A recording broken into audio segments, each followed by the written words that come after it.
ಹುಟ್ಟಿ ಇಷ್ಟು ದೊಡ್ಡನಾದ್ರು ನಮ್ಮ ಕರ್ನಾಟಕ ಗಡಿ ಬಾಟಿ ಒಂದ್ ಹೆಜ್ಜೆ ಹೋಗಿರ್ಲಿಲ್ಲ.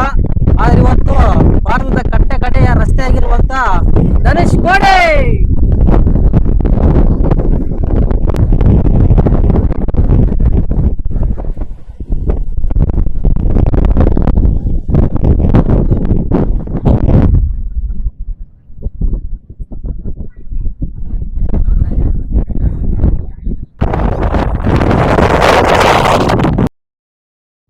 ಈ ಪವಿತ್ರ ಸ್ಥಳ ರಾಮ ಸೇತುವೆಯ ಉಗಮ ಸ್ಥಾನ.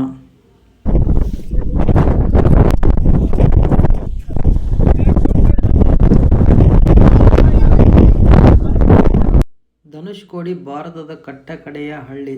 ಇಲ್ಲಿಂದ ಶ್ರೀಲಂಕಾ 20ರಿಂದ 25 ಕಿಲೋಮೀಟರ್ ಅಂತರ.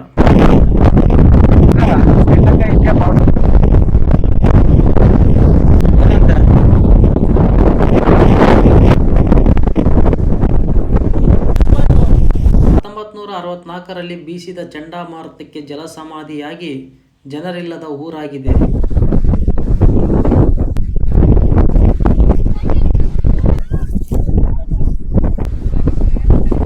ಆ ಕಡೆಗೆ ಹೋದ್ರೆ ಶ್ರೀಲಂಕಾ, ಈ ಕಡೆಗೆ ಬಂದ್ರೆ ಭಾರತ. ನಾವು ಆ ಕಡೆಗೆ ಹೋಗಂಗಿಲ್ಲ, ಅವ್ರು ಈ ಕಡೆಗೆ ಬರಂಗಿಲ್ಲ. ಅವ್ರು ಈ ಕಡೆಗೆ ಬಂದ್ರೆ ಪ್ರಾಣ ಹೋಗರು. ಪೊಲೀಸರು ಇದಾರ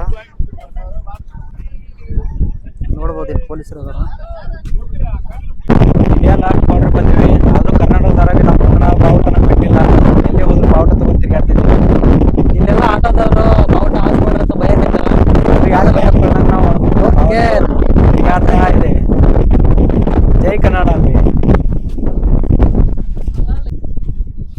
ಕನ್ನಡ ರೋಮಾಂಚನದಿ ಕನ್ನಡ ವಂದಿಸು ಪ್ರೀತಿಸು, ಈ ಕನ್ನಡ ಎನ್ನನ್ನು ಮರಿಬೇಡ ಓ ಅಭಿಮಾನಿ, ಓ ಅಭಿಮಾನಿ. ಯಾರೇ ಬರ್ಲಿ ಏನೇ ಮಾಡ್ಲಿ ಕನ್ನಡಿಗರು ಎಲ್ಲೇ ಹೋದ್ರು ಬಾವುಟ ಹಾರಿಸ್ತೀವಿ.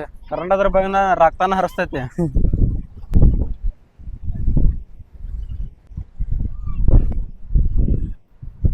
ಹುಟ್ಟಿದರೆ ಕನ್ನಡ ನಾಡಲುಟ್ಟಬೇಕು, ಮೆಟ್ಟಿದರೆ ಕನ್ನಡವನ್ನ ಮೆಟ್ಟಬೇಕು, ಬದುಕಿದ್ದು ಚಟಕ ಬಂಡಿ ವಿಧಿಯೋಡಿಸುವ ಬಂಡಿ.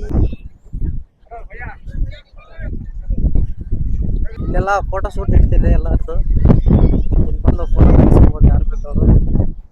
ಫೋಟೋಗ್ರಾಫರ್ ಅಲ್ಲಿ ಎಲ್ಲ ಫೋಟೋ ಶೂಟ್ ಮುಗಿಸಿ ಹೋಗ್ತಾ ಇದೀವಿ. ಇಲ್ಲೊಂಥರ ಮರುಭೂಮಿ ಇದ್ದಂಗೆ ಐತಲ್ಲ. ಇದು ಮರುಭೂಮಿ ಅಂತ ಐತಿ ಸೇಮ್. ಇಲ್ಲಿಗೆ ಬಂದ್ರೆ ತಿನ್ನಕ್ಕೆಲ್ಲ ಸಿಗ್ತಾವೆ. ಹಣ್ಣು ಹಂಪಲು, ಪೈನಾಪಲ್, ಸೌತೆಕಾಯಿ, ಕಲ್ಲಂಗಡಿ, ಒಂಥರ ಏನು ಬೇಕಾದ ಟೈಪ್ ಹಳ್ಳಿ ಸೈಡ್ ಹಣ್ಣುಗಳೆಲ್ಲ ಸಿಗ್ತದೆ ತಿನ್ನಂಗೆ. ಈಗ ಮನೆಗೆ ಹೋಗುವ ಸಮಯ. ನಮ್ಮ ಆಟೋ ಚಾಲಕ ನಮ್ಮ ಹಿಂದಿಂದ ಬೆನ್ನು ಹತ್ತಿದ್ದಾನೆ. ಆಟೋ ಚಾಲಕರು ನಮಗೆ ಬಿಡ್ತಾ ಇಲ್ಲ, ಬರ್ರಿ ಬರ್ರಿ ಬರ್ರಿ ಅಂತದಾರ.